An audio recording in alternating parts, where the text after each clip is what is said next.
Hello, my name's Helene Hall, and today I'm going to be talking about habits that can change your life. So I hope that you find today's video useful, and I look forward to seeing you in and around the comments. Okay.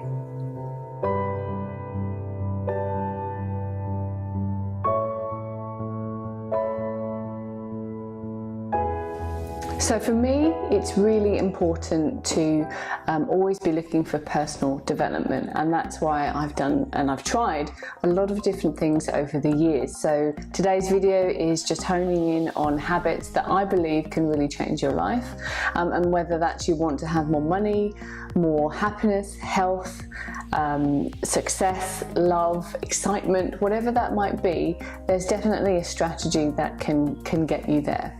So before we start on how do you actually get to that point, I wanted to really focus on what are the hurdles that could be stopping you from achieving those things already. So for me, it really boils down to three main things. One, self-belief or lack of self-belief. Two, taking personal responsibility. And three, having small expectations. There is a little bit of a red herring as well. That could be laziness, that some people often come back and say, well, I'm just lazy. Well, I actually think that it actually relates to one of the three most important hurdles to overcome to set in place habits that will change your life, to achieve your goals. So let's just start off on the first one, so self-belief. Now this is a fundamental obstacle that can really limit you. So it could be it limits you not only from actually even beginning to set your goals and try and achieve them, but can also stop you from midway achieving your goals, because you can think, well, I'm not going to do it, I'll just give up and stop now. But also at the same time, it can make you not even start. So self-belief is a major thing, that if you're wanting and if you're yearning for change and something different, and you want to achieve change in your health, happiness, wealth, money, life, whatever that is, having your own belief in your ability is really crucial to that. So one of the things that I would suggest as to a good way of addressing self-belief is really to understand where you put yourself in comparison to others. So are you putting other people on a pedestal and thinking, well, so-and-so can do it, I won't be able to do that, or so-and-so's had X, Y, Z, that's why they're going to be successful. It depends on your internal communications, your internal chatter, and some fundamental core beliefs about whether you think you're the type of person that could ever achieve something.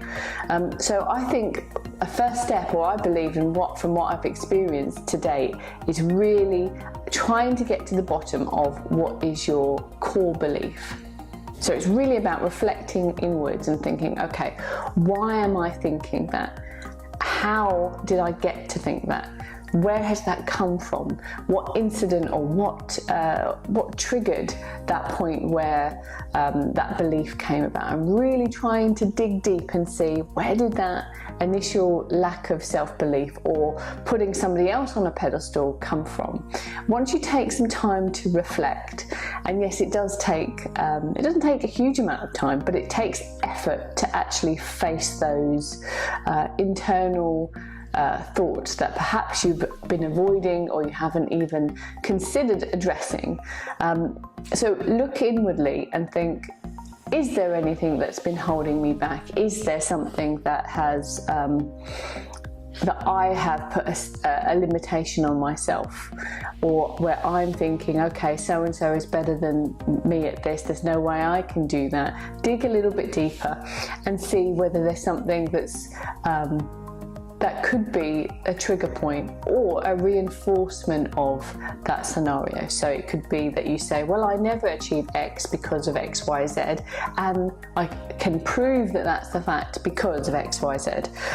So it's really important to look at that and then think of the examples of all of the other people in the world.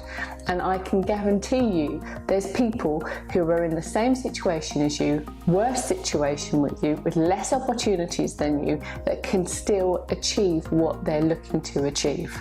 It's about putting aside those self-doubts and realizing that we all have the ability to achieve our goals, and it just takes determination and willpower to do it. So once you've addressed your self-belief or your lack of self-worth within this scenario, the next step really is to take full responsibility, which is number 2. So taking full responsibility, whether that's my health, my happiness, my finances, if I'm looking to change something, if I'm looking to achieve something, taking full responsibility of it can be a little bit daunting, but it also gives you the keys to actually changing the situation. If you don't take responsibility, you don't have the tools in which to make a difference, to make a change.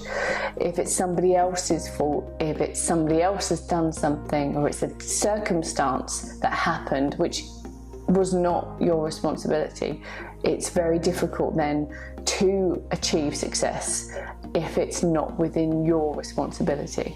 So how I like to look at things is make a commitment to myself and take responsibility. So just a little bit of a background on myself. Too many years ago now to mention how many years ago it was, but when I was a lot younger, and I was very unwell, and I was very unwell for a period of years. So I was bedridden, unable to read, write and communicate clearly, in constant pain. There was a lot of issues health-wise that I had. Now the doctors said to me, you know, you're never going to walk again, and there was a huge amount of surrounding fears from the family, concerns from school about my health. Now, one day I was lying in bed, as most of the time I was in bed because I couldn't do much else, and I was thinking about it, and I suddenly had that kind of brainwave, or that aha moment, that was I had created my illness. I had created it because this is my world and I'm the center of my world, and somehow I had created this illness. And in that moment, with I guess a bit of sorrow that came with it, to think, okay, why did I do that? Why did I, there must be a reason as to why. At the same time, having that sorrow or that sadness came a feeling of, well, that's okay. If I created that, I can create the opposite of that. I can create health. I can create what I'm wanting, and I can get out of this. So I was filled with sheer determination and strong sense of willpower that I was going to make a difference, and somehow, whatever it took, I was going to get better, and that I was in control. Ultimately, through lots of different things, I did get better, and me being here in this health and happiness and the scenario that I'm in within my life now is just testament to that. And what I did really was take 100% responsibility for everything, every little thought, every feeling, every action, every consideration. And once I had, that gave me the awareness of the power that I had to change and to make a difference for myself. So I would encourage you, once you've made that decision of, okay, I want to achieve X, I want to do X, Y, Z, to take full responsibility, and then make a commitment to yourself that you're going to take yourself out of that situation. So before we move on to number 3, I just want to touch on the viewpoint of seeing responsibility as giving yourself the key to freedom. It really is, and it's the biggest gift that you can give yourself, is taking responsibility for everything. You can't actually change anybody else. There's not one person out there that you can change. You can only change yourself. And in any situation, the only person that you have got control over is yourself. I realised this, and this really did change my life, and enabled me to feel less stress, but also take more control and direction over my life. What I think would be useful is for you to view and do a review of, where are you today? How did you get to where you are today? And where do you want to go?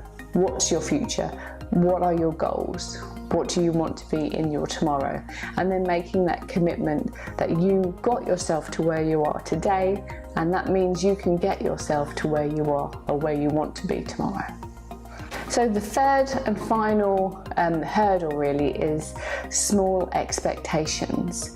Now, I've always had big goals for myself, but I found that even over the past few years, I've been chunking down the goals to say, okay, I know that maybe when I'm 70, 60, 50, I want to do X, Y, Z, but I can't go for that now. That's far too big a goal. It's always important to keep pushing yourself, to push your expectations and to open that box. So an important thing to think about with goal setting is that when you set your goals, you need to think outside of the box and open your expectations of yourself, because when you set a goal, you set a limit. So you set this is my ceiling, and you're going to achieve your goal. But actually, if you didn't set a limit on there, you could put much higher goals and broaden yourself and your viewpoint, so that you don't actually have a ceiling to hit, that you can really achieve success or health or whatever it is you're looking for. So when you're setting your goals, and I think it's really important to write down your goals and define them and make them clear. Before you do that, really think about how you can break outside of your current expectations, and viewing your current expectations as small. If they were small, what would big look like? If you were to set a goal for your entire lifetime, what would that goal look like? Now, one of the hurdles to setting big goals is the fear of failure. We all fail. We fail so that we can learn. And the journey is not about just hitting somewhere and achieving it. The journey actually is all the different failures, all the different progression, all the different turns in the road. It would be a boring life if we didn't have that. And we're not meant to be here just to achieve one thing and go off. That's not a journey. That's not a school or a life. That is a tick sheet. So embrace failure, and at every single point that you have failure, try and look for the lesson and the supporting guidance that's actually in that, because it could be just a few steps further that you hit gold. It could be just a few steps further beyond that failure that you achieve what you set out to achieve. So it's really important to face your fear and don't set expectations that are defined by your comfort zone or your fear. So once you've got your foundation, you've got your self-belief that you can do it, your personal responsibility, so you're taking 100% responsibility for one, where you are, and two, where you're going to go, and making that commitment to yourself.